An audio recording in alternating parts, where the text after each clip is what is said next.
This is Debbie, and welcome to another brand new episode of The Offbeat Life, where I speak to inspiring individuals who ditch the norm to live their best life and become location independent. Welcome to another brand new episode and a new week of incredible interviews with inspiring individuals. This week, I am talking to Matt and Marilyn, who are location-independent online English teachers and travel podcasters from Words with Winos.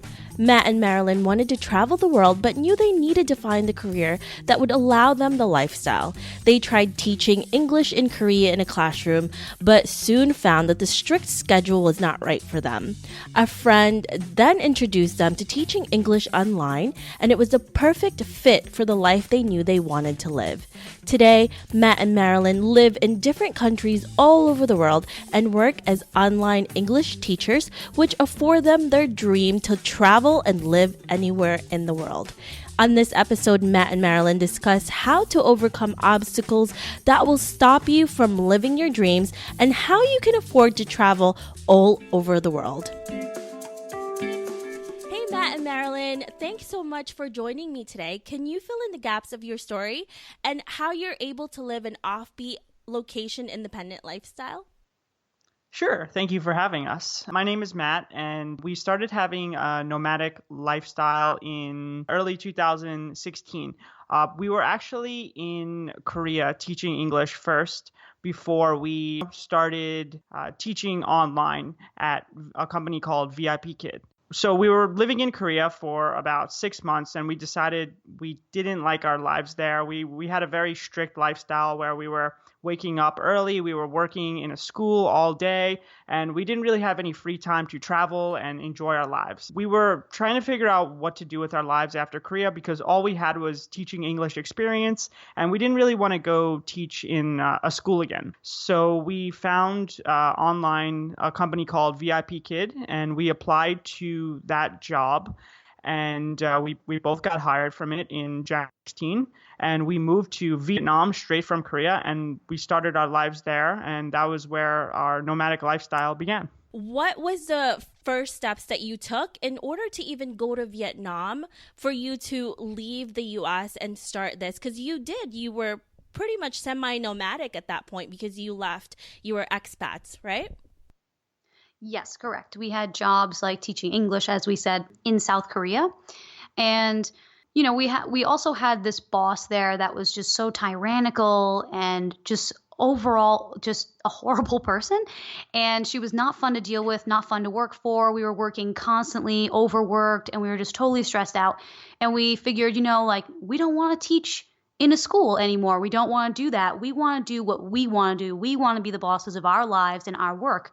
So we heard again about VIP Kid through a friend and who was working on VIP Kid in Vietnam. And we were like, that sounds absolutely amazing. And this friend apparently just was able to make her own schedule. She was able to do whatever she wanted and work when she wanted and do what she wanted and live where she wanted and take off whenever she wanted and go wherever she wanted. Matt and I were just like, that sounds absolutely amazing because we feel like we're trapped here. So yeah, then we just went to Vietnam and we both applied to VIP Kid and we got the jobs. And then, we just started working in our studio apartment in Vietnam at the same time and trying not to overhear each other while we're teaching English to students on the computer. Well, it's really incredible how certain things will push you in a certain type of direction. So if your boss wasn't so tyrannical, you may still be there, but you need that little push sometimes to get to where you're at. And it's also nice to hear someone who is doing the job that you want to do and know that there's a process that you can actually do and get that same type of lifestyle that you would love to have. And it's great that you are able to do that for the both of you. What type of requirements is needed in order for someone to become an online teacher? Okay, for VIP kids specifically, you have to be from a native English-speaking country but those only include the USA and Canada. They don't take people with like English accents or people from Australia or New Zealand. They just want like people with accents from Canada and the USA. Yeah, the starter, you need a bachelor's degree. They do want you to have some teaching experience, but if you're willing to, stretch the truth a little bit, it's not hard to get past that. If you're really interested in doing the job and you can prove yourself and really show that your heart is into it and you're not just doing it to kind of make some money for the road and you really like the job, then they really will take a chance with you and hire you. So basically, if you have those requirements, you can apply and there's a chance you can work for the company. And of course, you need a computer and some decent internet and headphones and stuff like that. So once you have all of these requirements and you put in your application, how long does it typically take for them to respond to you and for you to know if you got the job or not? Pretty quickly. There is an extensive process that you have to go through. First, you apply, then within like a day or so, they'll tell you like if you're if you meet their requirements. And then if you meet their requirements, they set up an interview with someone in China. You have a quick little interview to just prove that you know what you're doing. And once you get past that interview, then you interview with an actual teacher, and you have to like teach an entire a fake class. And they evaluate you and see if you're capable of doing the job. So it's kind of a long process, but if you're willing to really do it quickly, like if you sign up, schedule an interview, schedule your next interview, you can be working for the company in a week. My friend at home in New York, he wanted to start doing that. And since I've been working for the company for a while, I knew exactly what he needed to apply, what he needed to say in his interview and all that. And I helped him go right through the process. And in like 5 days, he's already teaching students. So if you really put your heart into it, you can do it in absolutely no time. Wow, that's a huge and really quick turnaround for you to be able to do this job. So this would be perfect for what type of person you would say? So someone who would fit into this type of lifestyle and this career would be who? I think it could be anyone that's passionate about teaching English to students in China. The person has to be patient. They have to be willing to have a good time and be fun and be bubbly and, just overall understanding of the students that you will be teaching pretty much. Yeah, and also they hire pretty much any age. So once you graduate college, you can start working there up until you're 80 years old. So wow. Really, it's for anyone. It's for people who want to travel, maybe for moms who just had their child and don't want to go to work and they want to spend time with their kids. I know a lot of people like that work for the company, and people who are retired and want to just make some extra money. That's perfect because you're right. This is for everyone. So this is great if you really want to fast track to doing location independence. This could be a really great way for you to start that and then branch out to other things after this. So what is the starting salary for this type of job? And do you do other things as well right now to supplement your income? Right now, we just do this. We're in the talks of, finding something else to do on the side just so we can keep busy with different things instead of teaching all day, every day. But the pay is it depends on your experience, but it's about like $17 to $22 an hour, which is really perfect for living in a good majority of the countries around the world. We live pretty lavishly. I mean, we have to watch our budget, but we live nice lives in a lot of different places. That's a really great rate to have, especially if you're obviously not living in New York City, because you won't even get, hot soup with just water in it. But Right. But if you live outside of the big cities, even in the United States, you could definitely live pretty well with that. And if you're living in Asia and South America and parts of Europe, that would be perfect. That's a great type of income that you could make. Yeah, absolutely. We've survived in Vietnam, of course, on that. When we go home to the U.S., specifically in New York, we're able to work early in the mornings just because of the time difference. And we're able to do that, and we're able to make an income from that. Right now we're in Italy, and we're able to do it here, no problem. We live in Prague, same time zone, but we live in Prague, and we're able to teach there and make a great income too. Yeah, that's wonderful. And you have this lifestyle that's really perfect for the both of you, and you're able to travel around and still do what you love, which is to teach the children, but not have that tyrannical boss that you that you would normally have. And even if you did, you'd never see their face anyway, so whatever. Exactly. So what has been the biggest setback that you have both encountered throughout your journey, and how were you able to handle it? That's a really good question. I mean, we've had numerous setbacks. Nothing like that deterred us away from wanting to do what we do, but little things that can really upset us and really put us down from our lifestyle. One I can think of off the top of my head is just visa issues. It's not always easy to just go to different countries and live. There's a process involved. I mean, as an American citizen, it's really nice. We can go to a lot of different countries for an extended amount of time and not have to worry about visas. But what we like to do is stay in countries long term. We don't really like to just move to a country quickly and then move on. It's not good for saving money. We have student loans. We pay for a lot of flights all over the place. We try to rent an apartment in these places. And if we keep moving like every month or so, it can get really expensive. So the thing is, visa issues can really cause a problem sometimes. And one, for example, was in Prague. We actually were living there. We got an apartment.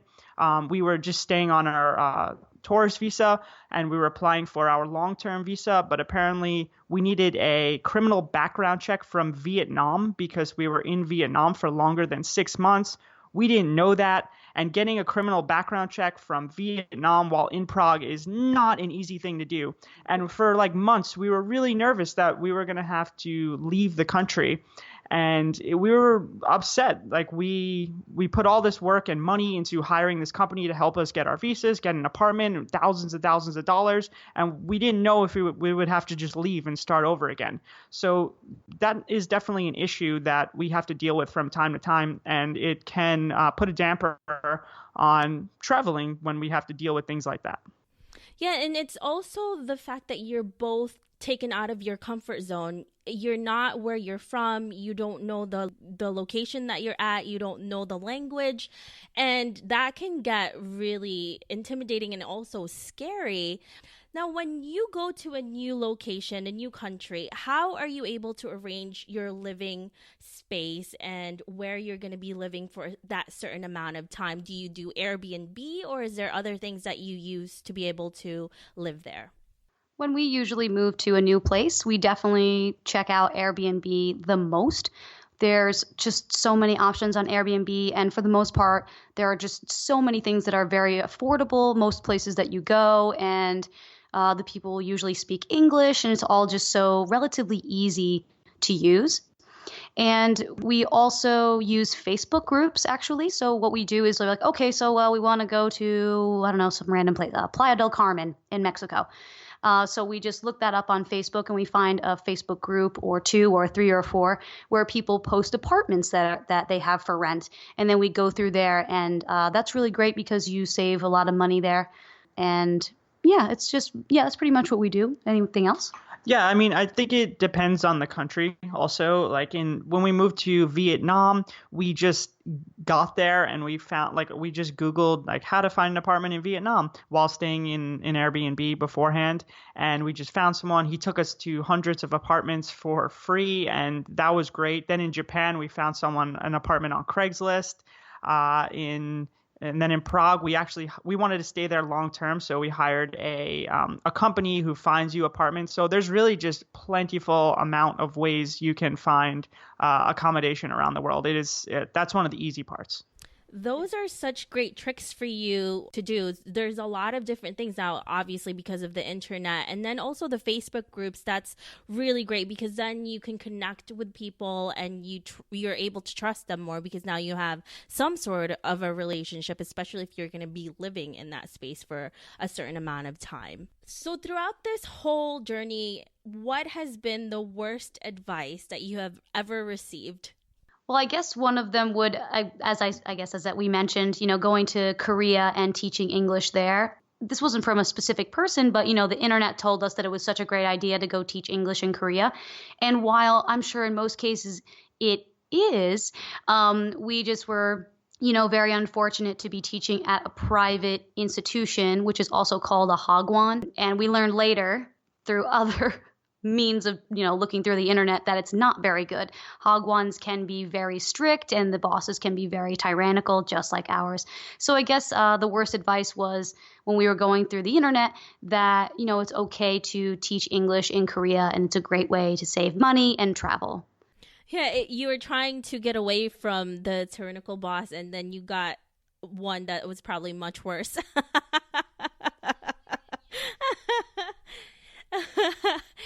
If you could both go back and give yourself one piece of advice before you started this whole process, what would it be?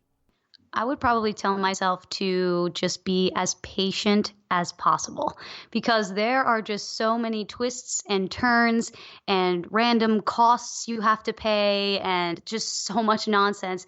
But, I would definitely tell myself to be patient because there were times that I was just ready to pull my hair out. Like, for example, the whole visa process everywhere all the time. So, yeah, definitely just, be patient and just try to be as rational as possible.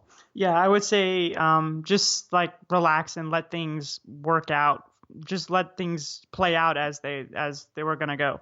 There's just so many times where we're freaking out like, oh my God, this is really bad. This is terrible. This is going to ruin all our plans. We're going to lose our own money. And, things always just work out.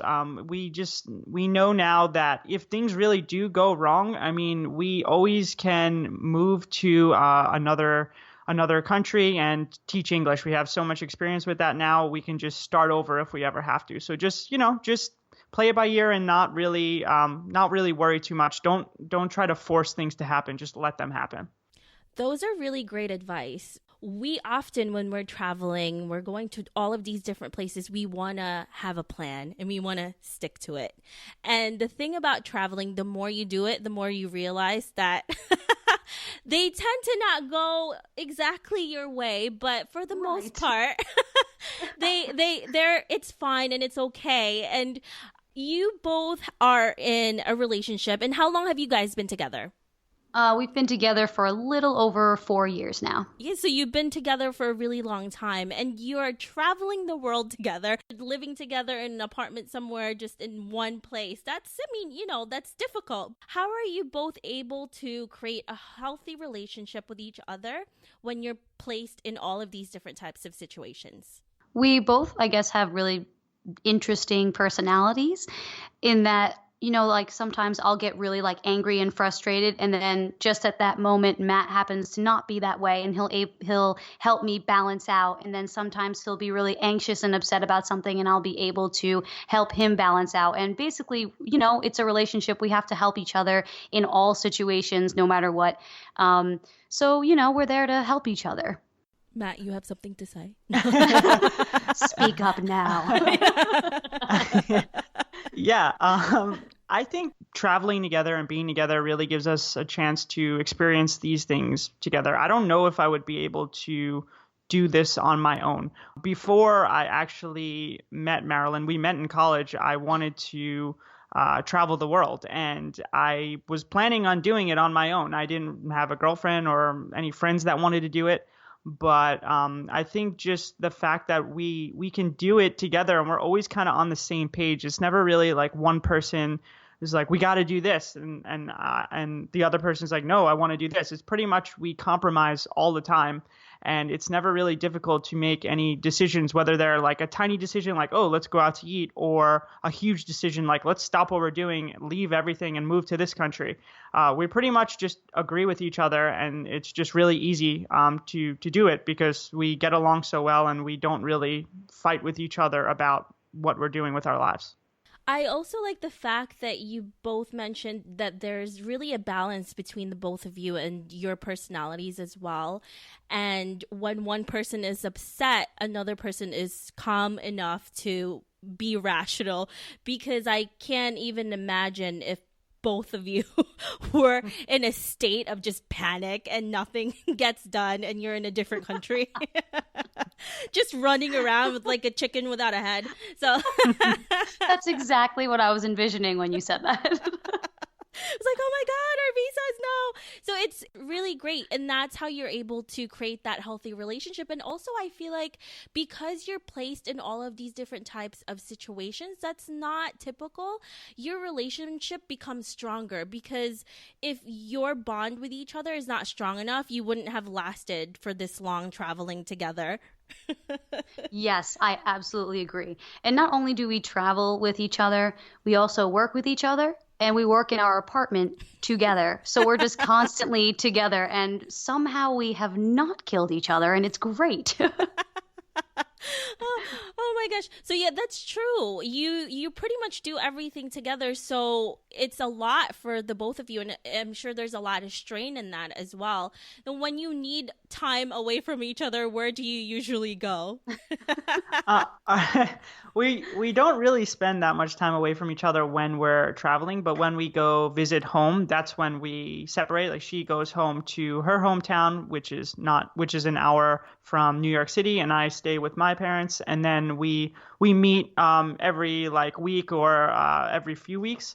But we miss each other when we're not with each other, so it's not really it's not a big deal being with each other all the time. When we're working, I mean, we are technically in the same room or apartment, but we're not like next to each other. So I guess that's kind of like being away from each other. That would be kind of weird. Right. It'd be like, how are we going to teach the kids in China with this? Exactly. They have 2 teachers in one, so they get two for the price of one. But that's wonderful, though, that you're still missing each other even after you're with each other pretty much 24/7. And I've been with my boyfriend for a really long time, like almost 15 years. That is a really long time. I know. Right. You win. I know. So we both do the same things. I mean, we have other things that we do as well, but we're always together. And yeah, it's really funny when you're not together, you're still missing each other, and you're like, oh, okay, why? I'm so weird. Right. I'm with you all the time. Yeah, I'm with you all the time. How do I miss you? No, this is not right. So, if you could give someone an advice who is really struggling to realize their dreams, and if they are really unsure about how to do it, what would it be? I guess I would tell them to kind of browse the internet. Just browse the internet of just even basic silly ideas they may have or things that they kind of want to do, and really look into it and see the testimonials of people who have done it and have succeeded. And then, take all of that into consideration, make notes to yourself, and really get down to the nitty-gritty of what you would really like to do. Because honestly, I didn't know that I wanted to teach English. I had no idea until I literally did it. I went there, and I remember in Thailand, the first day I was in front of just 30 little children staring at me and did not understand anything that I was saying. And I was like, you know what? This is really cool. After just like a couple of days, I was like, I really enjoy this. And I really would have never done it if I didn't do my research and if I didn't just take the plunge and, just do it. Yeah, I totally agree with that, with the internet thing. There's just everything you want to know on the internet. If you want to do something, just type it in and you will figure it out. And really, like Marilyn said, you just have to do it. If you really want to do something, you can do it. A lot of people say like, oh, it's amazing how you travel and how do you afford that? I want to do something like that. And I tell them, you can literally do exactly what I'm doing. I will give you all the information. You can have the job by next week, move to whatever country you want, just do it. And they just don't. So if you really want to do something, you can do it. Just try it. And if you don't like it, you come home and you start again and figure something else out. It always seems too big, right? Whatever dream it is that you have, it always seems so big until you finally take that first step, even if it's just researching something and taking it apart little by little and see what you can do first.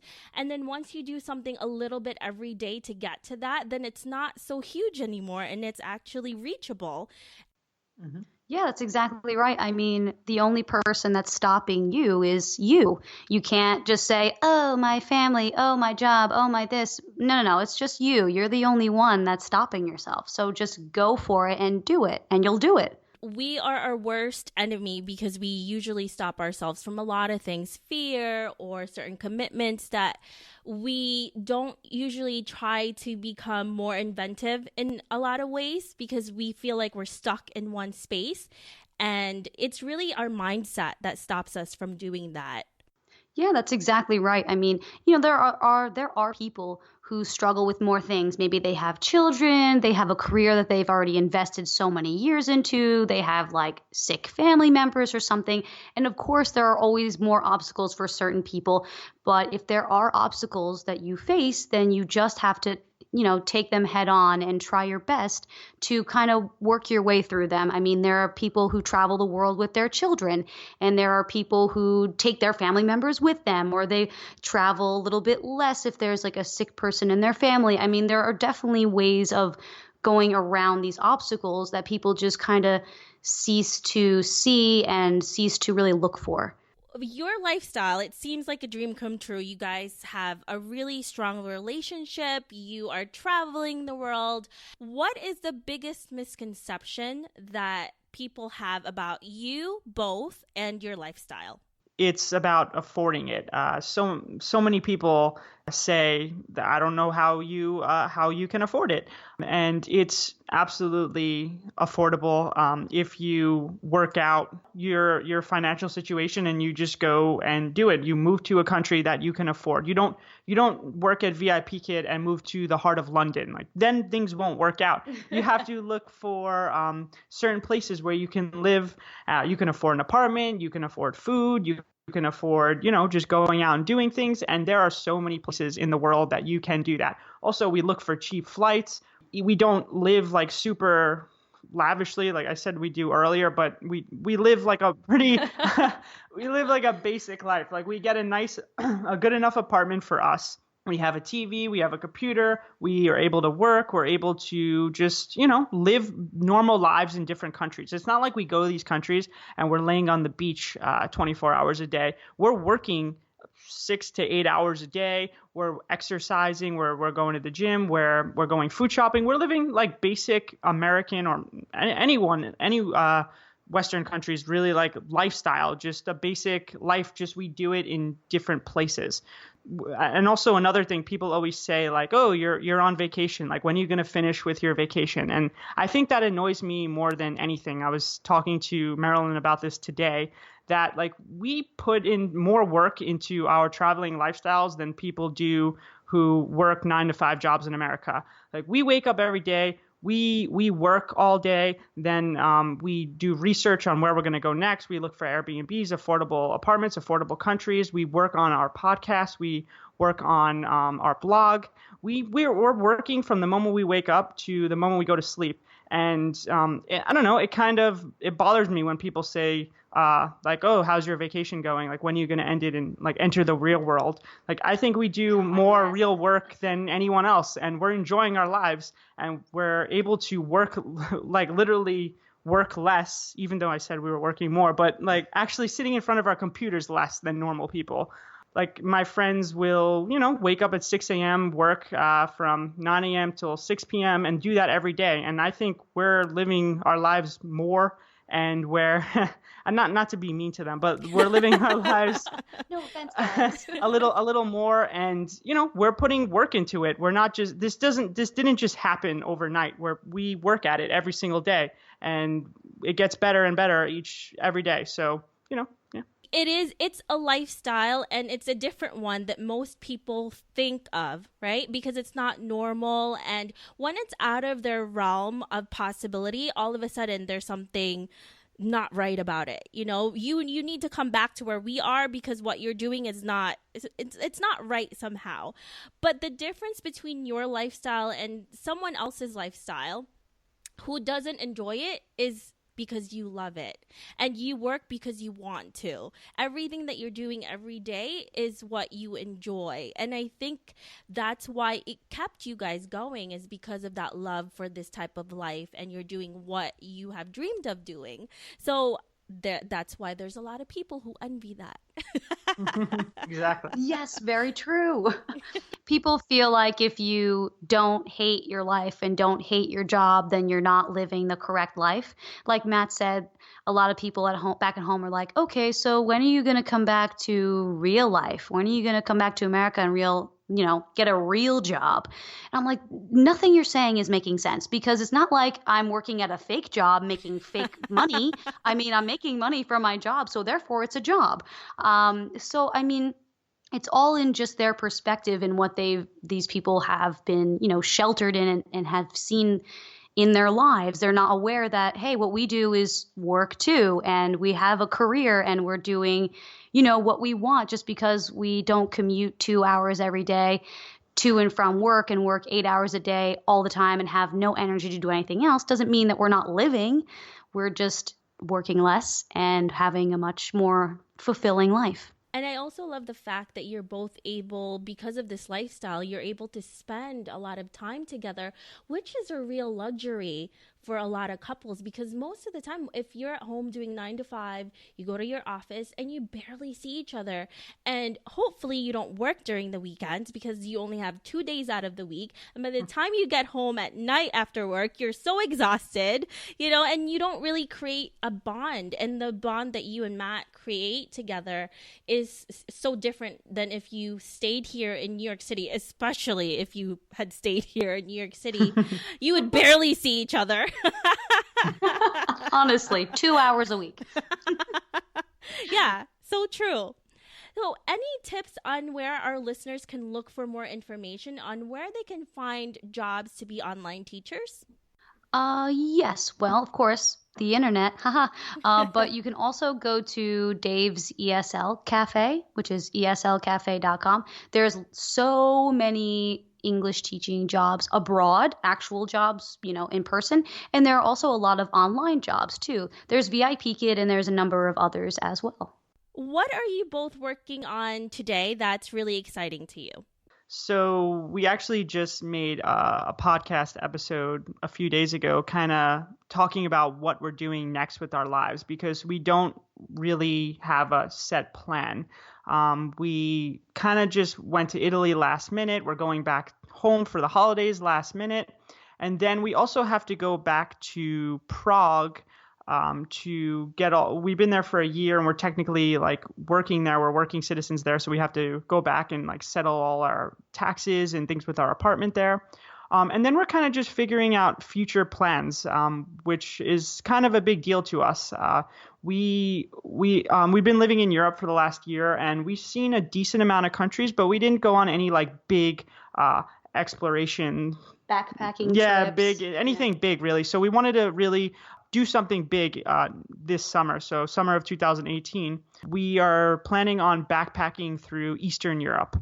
It makes a lot of sense for us, because before we do that, we can work a ton at our jobs at VIP Kid, save up a lot of money, and then backpack through the eastern part of Europe. And it's more affordable than doing the western part. And it's we can see a lot of different countries. We can do it while the weather's warm and it's not snowing and freezing every day. And yeah, we're just kind of making these big plans. Nothing is set in stone yet, but that's something we're really looking forward to, kind of just having a big trip. We haven't done anything big like that since we backpacked through Vietnam. So we're really looking forward to that.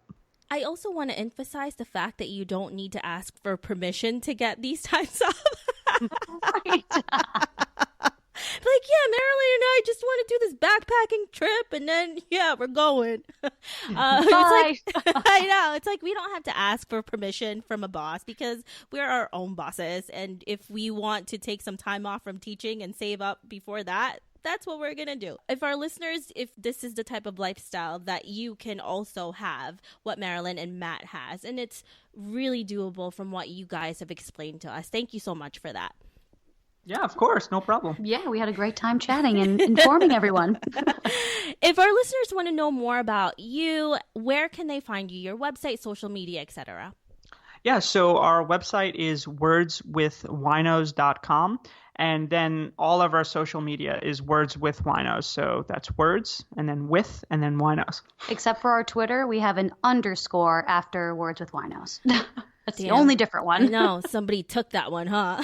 They did, and we tried so hard to get it, and they just ignored us. Rude. And I bet you they're not even using it. That's usually what happens. That's exactly it. Yeah, it was we for know it. a book club for drinking wine and reading books. And it hasn't been used since like 2009. I know. And you're both like, we're drinking wine while we're doing our podcast and pretty much everywhere. So we deserve this name more than you.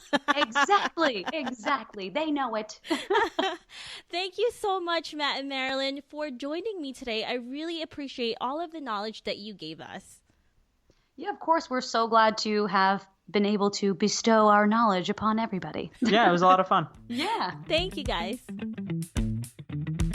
I hope you enjoyed this episode with Matt and Marilyn. Make sure to visit theoffbeatlife.com. Again, that's theoffbeatlife.com to get the extended interview with Marilyn, where she shares valuable tips on how to afford to live abroad.